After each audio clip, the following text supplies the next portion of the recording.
morsom og ikke si. Watch out for the silver hand! Så du episoden i går? Nei. Silver hand! Watch out for the silver hand! The classic silver hand effect on markets. Det var vel litt som Silverhand? Nei.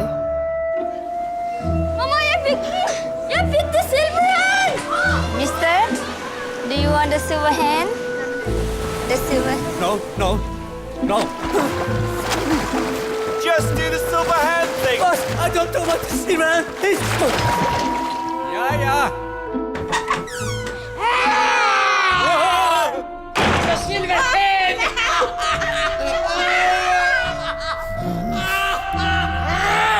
Ja, livet skjørt.